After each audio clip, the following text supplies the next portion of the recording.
if you had a Kirk and Spock action figure, the most they could do is really just have a conversation about the universe and solve problems. Yeah. Hey, solve what do you problems. think we should do? Which, useful, but I don't know many, 5-year-olds who necessarily do that. Diplomacy. Right. Yeah. Get right. your diplomacy action figure today.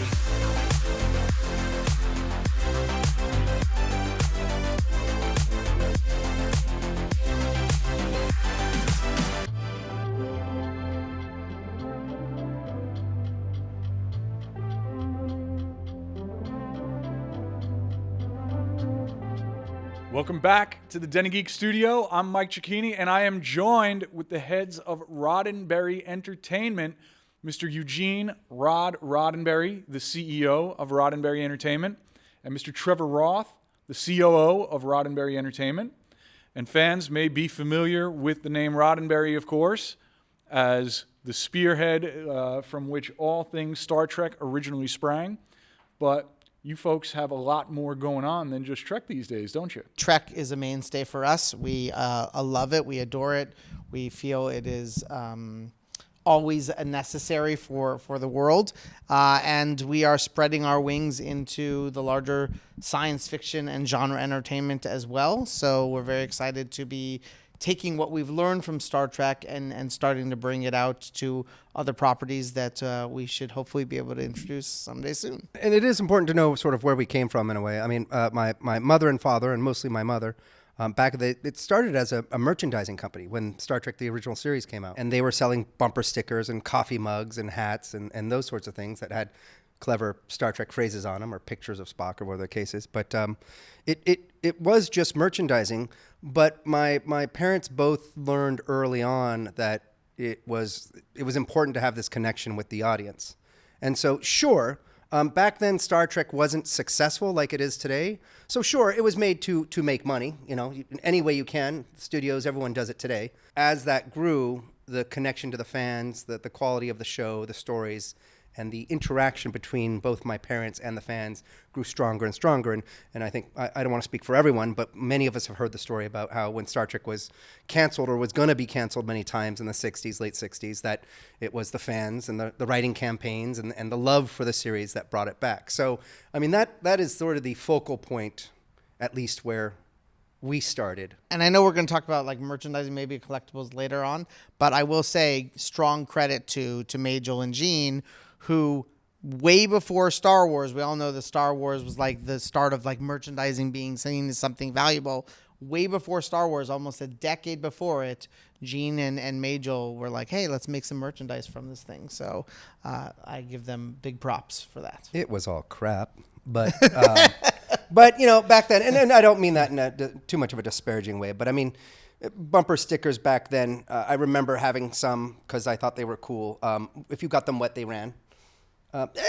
So quality was not necessarily there back then, but they paved the way, man. They did pave the way, and things got better and better and better. And of course, we've gone from a merchandising company to an entertainment company, production company. You talk about how the early merchandise kind of paved the way, but the connection with the fans that you talk about really became the blueprint for modern fandom. And it's so amazing that Star Trek, which could have just been, an admittedly unique network TV show in the late 60s, instead became the first, really the first pop culture entity of that size to have that direct connection with fans. So how does Roddenberry Entertainment of today kind of carry on that connection? I mean, in any and every way we can, truthfully. I mean, I think that today's world via social media and digital access obviously allows things to be a lot easier. We still end up at conventions like this. We love going to them and being able to interact with the fans directly. I think that Star Trek as a franchise has a number of emissaries and ambassadors out there, whether it be talent or other, that are obviously always connecting with the fans.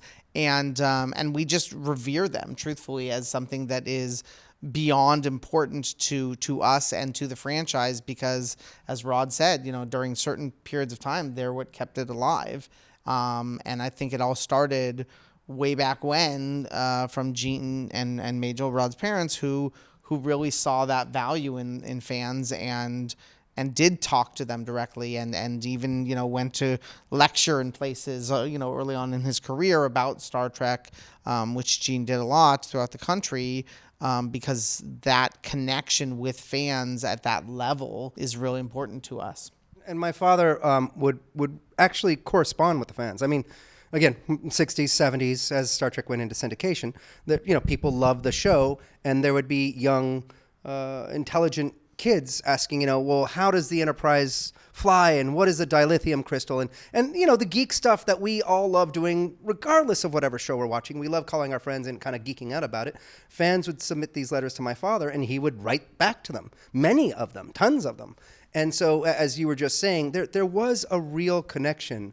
And I think a lot of shows are doing it today. But what's also important, I mean, we have an incredible podcast called Mission Log, and the whole idea of Mission Log is to do that geek thing, is to analyze an episode and then pull out the cool tech stuff, the funny things behind the scenes, but then get into, as they call, the morals, myths, and meanings of the show, which I think is what's made Star Trek so incredible, is to come away from an episode and you go in maybe with one point of view, but you leave with a different, or at least rethinking your point of view. And that's what's great about Star Trek, is when it makes you think. This podcast does a great job of engaging with fans, analyzing the episodes, and then talking to the fans offline and perpetuating this sort of, like, again, whether it's a cool tech thing or how could we make this future a reality? Does that work today? Did it work in the 60s? And so, I mean, that's what I love about what we do. It's not big money-making stuff, which is important to keep things going. But it is still, we have that engagement with the fans. So truly love it. I don't want to keep bringing this back to collectibles, but I'm fascinated by the idea of the creator of Star Trek, like, running kind of a cottage industry of collectibles, in the very earliest days of this kind of thing. And even when I was a kid, I mean, I became a Star Trek fan at a very early age because my father was a big fan.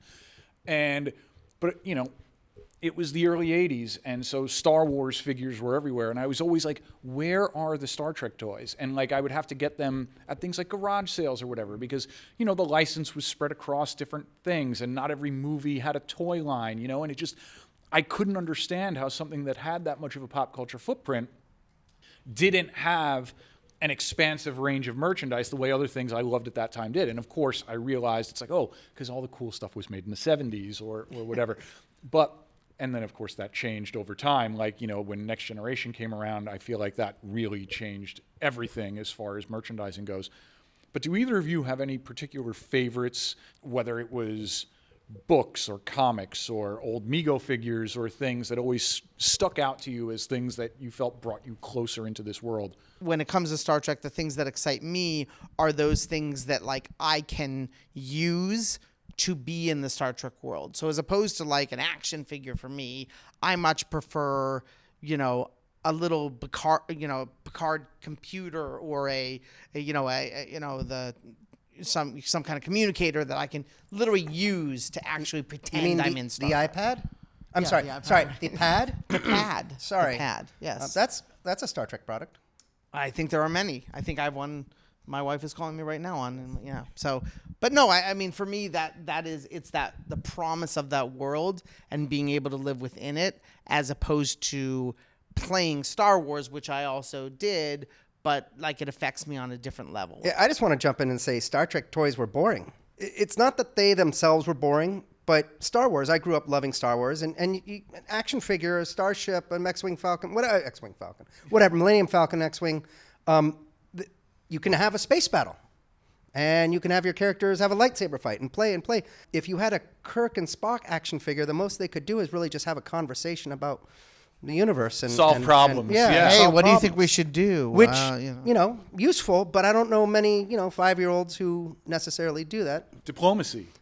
Right. Yeah. Get your diplomacy action figure today. What is next for Roddenberry? What are the things that you are most excited about on the horizon? Or, if you want to leave fans with a message for why you feel that all of the messages of Trek. Literally, I mean, I just recently rewatched The Cage, for example, and that alone, aside from the fact that I just think it's incredibly edgy for a piece of television made in like 1966, right? But why is it that you think that the themes of that show were so prescient and so kind of relevant to today? My first real introduction to Star Trek was the episode, original series, Devil in the Dark. And I really loved that episode. At first, it was just as a young kid watching it, it was just a monster show. But, you know, as I got a little bit older, I started to understand that you've got this character in there that's an alien. It's a rock monster. It's killing humans that are mining on its planet. You don't know what to do. And then Spock comes in and says, well, instead of trying to kill it, we should probably communicate with it. Communicates with it, finds out it's a mother protecting its young. And its young are the crystals that we're mining on the planet. So you wonder who's the devil in the dark in this case. We're in there killing its... Sorry, our bad. Yeah, and we're killing its children. And I that was the first, you know, growing up with Knight Rider and Starsky and Hutch, that was the first show I'd ever seen that gave me an idea. I came in with an idea, and then it threw me on my head and made me empathetic to the rock monster. And made me think of humans as, wow, we're pretty dumb. You know, we were trying to kill it. Communication is important. And so the fact that there could be a sci-fi show out there that made you think like this blew my mind. The fact that it was in my family and my father had, you know, been a part of it and helped create it. And I say help create it because there's tons of people involved who make these shows happen. I was so impressed with that. So, I mean, that is Star Trek to me. If Star Trek is just entertainment, it's not Star Trek, in my opinion. It really needs to make you consider a different point of view or see things differently, or at least get you to think. We have a future coming up that's going to be filled with tons of things that we can't even figure out right now. And our first response to a lot of these things is fear. It's those guys trying to shoot the rock monster. And if we don't figure out a better way to sort of look at these things and address them, and listen, I'm on my high horse talking about it. I'm not saying I can do it. But if we don't figure out a better way to, as a species, approach new things without fear, I'm very concerned about our future. So we need Star Trek, and we need things like Star Trek to inspire us. Thank you so much. Ending on that. Our pleasure.